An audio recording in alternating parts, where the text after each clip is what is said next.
anything more? No. It's been waiting on Ed. What's the matter? Just a bit overwhelmed, I guess.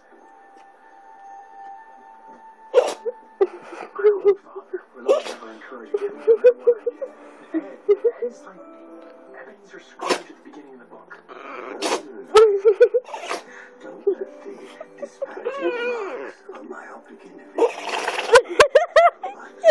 That's just it. He finally said something nice to me. Really? His funeral home. Okay, we're giving her a break. Work together.